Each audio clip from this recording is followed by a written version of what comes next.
We are from Group 3. Today, our discussion is a comparison of UM students by using airplane, train, bus, and car as transportation to get back to their hometown. So now, we will introduce ourselves first. We are group members from Group 3, and my name is Denise Li Ziying. My metric number is 293682. My name is Janicia, and my number metric is 293-843. And my name is Aiman Fatul Abi Muhammad, metric number 294342. And my name is Joanne Lim. Metric number is 293-770. First and all, I would like to talk about the definition of transportation. Can everyone tell me what is transportation? Can you, Jenny? Yes, you can. Transportation service means service for moving people and goods, such as intercity, bus service, and passenger rail service. Thanks for your explanation. Then, can everyone give me some importance of transportation? I think I want to talk about this. The importance of its transportation is physical supply of product. Transportation creates place and time utility of goods by transporting from one place to another and easily carries finished goods to the hands of those who need and use them. You are right. I also have another point about the importance of transportation, which is mobility of labor and capital. The means of transport can carry more labor from one place to another place. So this can encourage labor and capital to use and invest in more productive sector. Welcome to our panel to begin this discussion.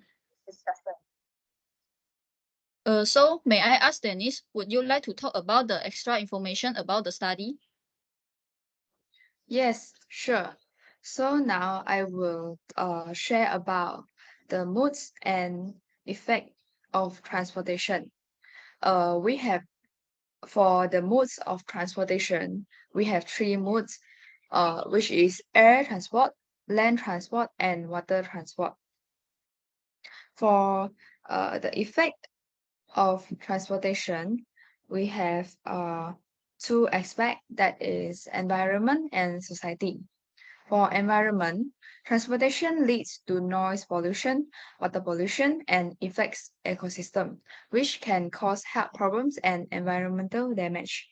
Well, in society, the transportation can move people and goods to different neighborhoods, cities, states, and countries, and it allowed people in those various places to trade and do business together.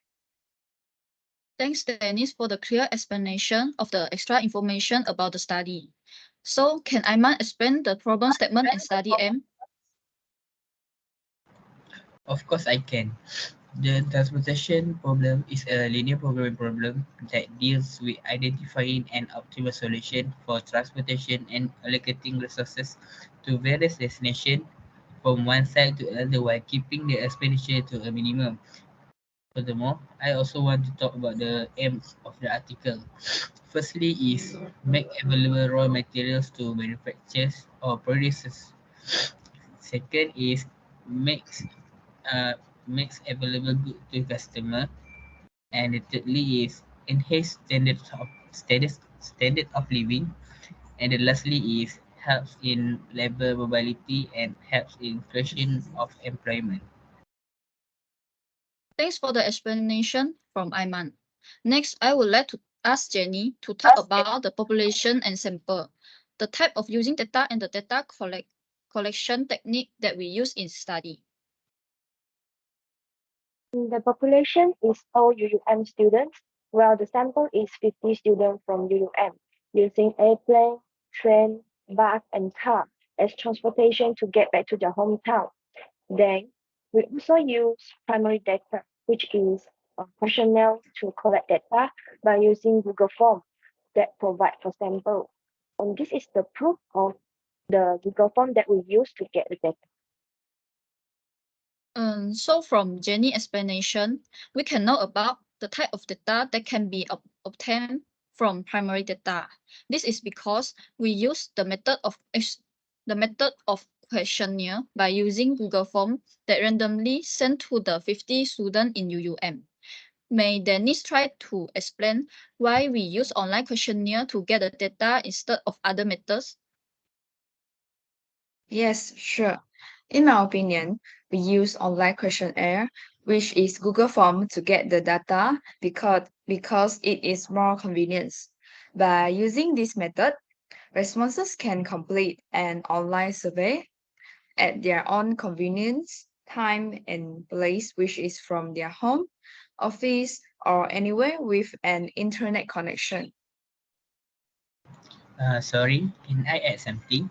I think using online questionnaires can be more cost effective.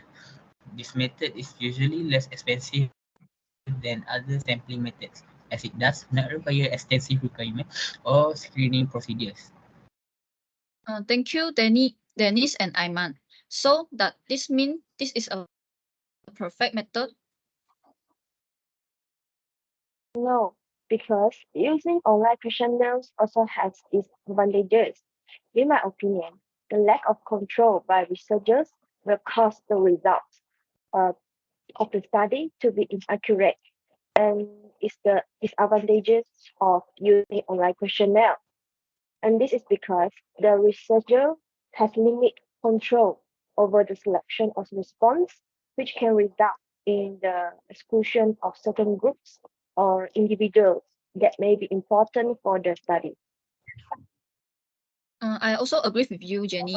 In my view, the disadvantage of using online questionnaire is a one-way interact. Then the questions are not suitable for numerous and hard questions. So this means that getting data via online questionnaire will provide advantage and disadvantage to the researcher when doing a research. From this study, can we get variable together with their scale of measurement? Yes, Yes, the the variables variable get yes, the variables that get in this study are quantitative and qualitative. Quantitative is a variable that quantifies an element of population and can be classified in discrete and continuous variables. Well, qualitative is a variable that describes or categorizes one element of a population and can be classified in nominal and ordinal variables. In the Google form, we can get the data that contains the scale of measurements, which include nominal, ordinal, interval, and ratio. We get the data from the qualitative variables that are known as categorical. The question of nominal level in the Google form which is the gender of 50 responses. For example, male and female. In the Google form, we get 16 or 32% male response while 34 or 68% female response. Then I also get the questions of nominal level measurement which is race. In instance, the race of the responses have 14% of Malay, 84% of Chinese and 2% of Indian. So does anyone have any idea about the scale of measurement? Yes, I get the data from the other scales of measurement, which is ordinal level in qualitative variables. The ranking of satisfaction of 50 UM students by using transportation to go back to their hometown is the question of ordinal level in the Google form. In the Google form, we get the one response that gives one level of the rate of satisfaction by using transportation to go back to their hometown. And the 13 responses give 3 level of the rate of satisfaction. 23 response give 4 level, and 13 of the responses give 5 level of the rate of satisfaction. Oh, I see. Is this all data we get from the study? No, we also get the data from the quantitative variable that is known as numerical, which is one of the variable in this study. The question in Google form is the average cost need to be got back to their hometown and in the range of 10 ringgit until 500 ringgit. Well, the question is the time to get back to their hometown by using transportation that responds late. Thank you all for your explanation. The last question in today's forum, can link interval level of measurement in this study? I don't think so, because it is a fact that interval level of measurement is not suitable in this study, because in this study we cannot categorize, rank, and infer equal intervals between neighboring data points. There is a true 0 point using the survey. Yes, you are right, Dennis. I totally agree with you. Exactly, Dennis. Thank you all for your explanation. That is an information discussed for us. Thank you to our panelists today. Now we come to the end of our forum. I would like to thank our panel, which is Dennis, Aiman, and Jenny.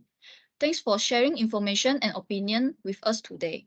Thank you once again, and we will meet again in another forum.